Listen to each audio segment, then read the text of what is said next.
always come back.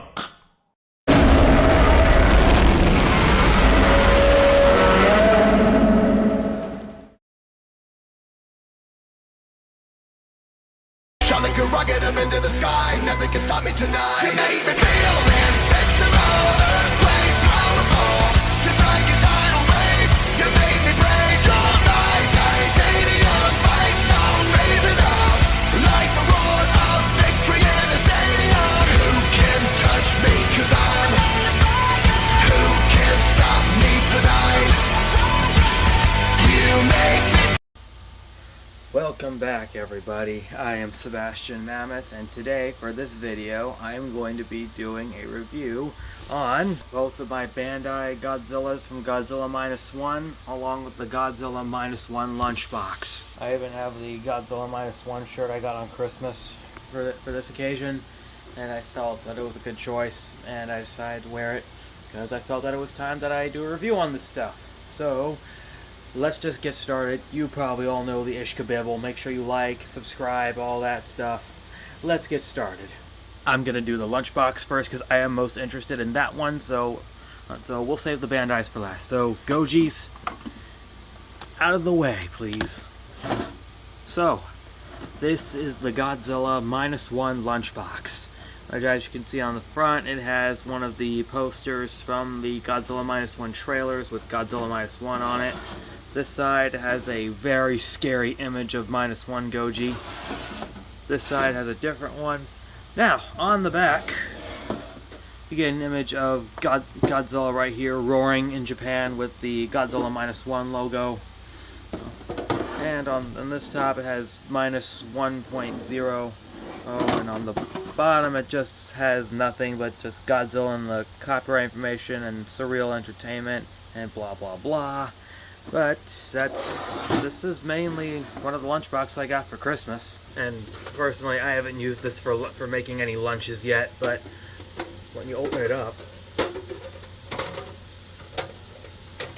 it has a thermos inside that has Godzilla's claw and mouth face along with Godzilla Minus One, and it's all literally metal. I haven't even seen a thermos for like quite some time in years. When you open it up, it has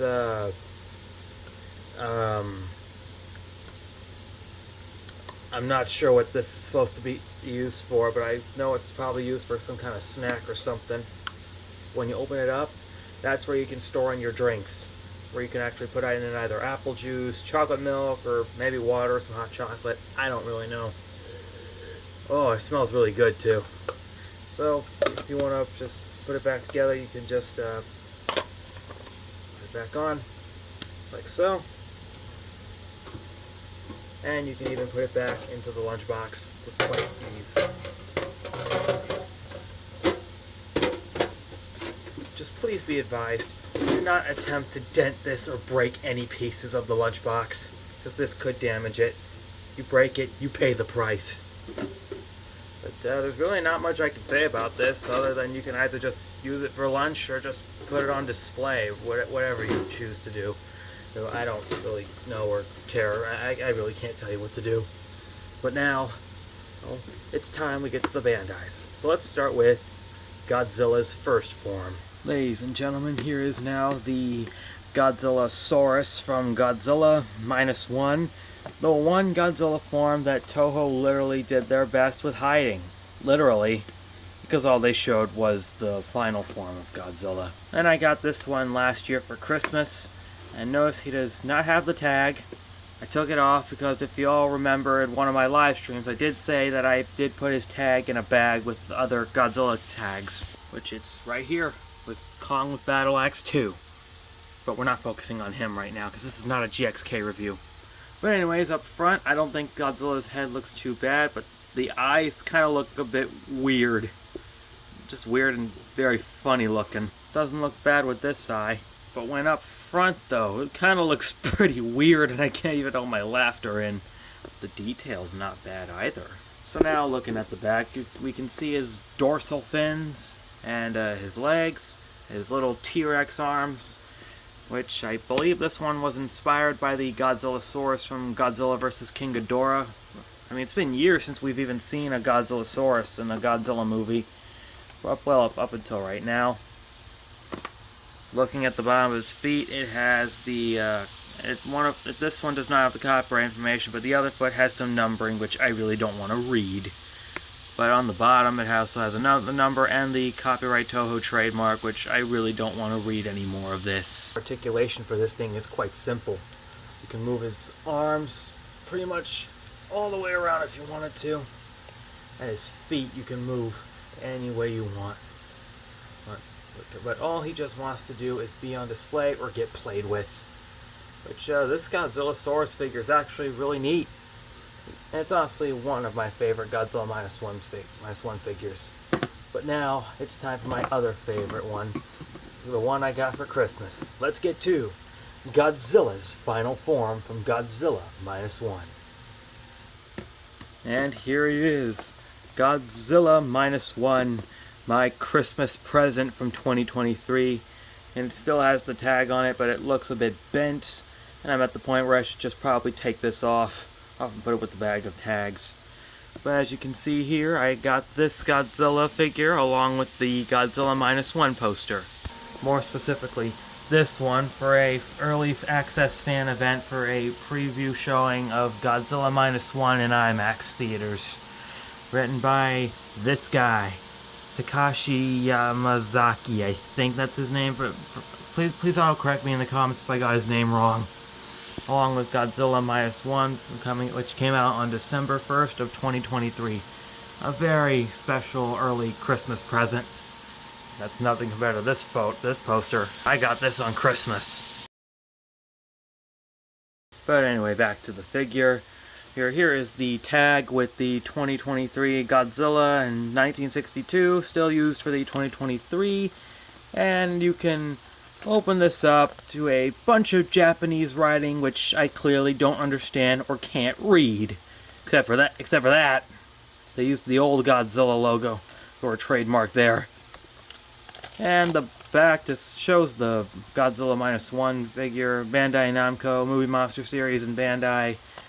And that's pretty much it for a tag, since it's just a tag. Honestly, this -1 figure is really badass, because look at this. It's like every Godzilla design decided to fuse together to make this monstrosity.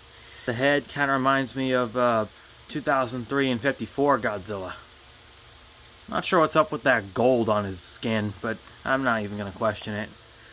Here's the tail and the dorsal fins. Kind of sucks that they didn't make it. I didn't get the Heat Ray version. And the feet, and here's the bottom, which one of them has copyright Toho written on it, and the other one has Bandai, China, and some weird numbering which I don't want to read. And they've actually made like 3 versions of this, which this is one of them with the tail just like that.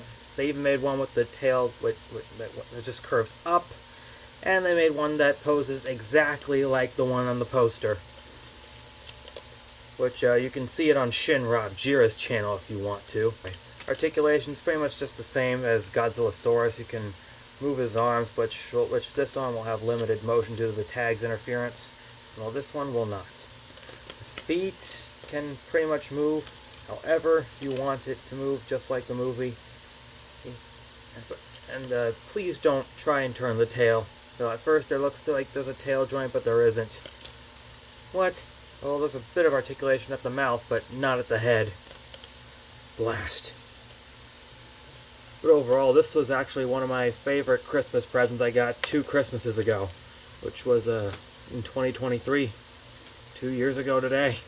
And I got this one last year as my Christmas present from 2024. Comparison time. Here are the 2 Godzillas together, which as you can see, there's a big resemblance to there. The Godzillasaurus is just shorter than the Godzilla that we see in the trailers. And when side by side, you can also notice that the tail is a little bit longer on this Godzilla compared to the Godzillasaurus. Which, I can see why, since maybe Godzilla started out as a lizard, then transformed into that creepy Godzilla, which I enjoyed. But this one gave me nightmares for a while. That's nothing compared to this Godzilla. I imagine this one wreaking havoc on our city. Which I highly doubt that's going to happen. But I did hear that there is a sequel, so whatever Godzilla creature comes into that one, hopefully it's either maybe a Mothra or an Angus or whatever. Whichever kaiju it is, I'll buy it. And overall, I rate these figures along with the Lunchbox a 10 out of 10. They're just my favorite Godzilla -1 toys and merchandise of all the toys. These are merch to collect. And I think these are actually available in FYE, from what I understand. I mean, I found this one in FYE, along with other Godzilla merchandise that American stores don't sell these days. But if you want to get yours, you can go to FYE and malls, since they are showing up in FYE, along with some of the Playmates toys that are starting to become rare. So yeah, anyway, that's pretty much it for this review. So remember to like, comment, subscribe, and all that ish kabibble. Have a good day or night, and I will see you on the next video. Bye-bye.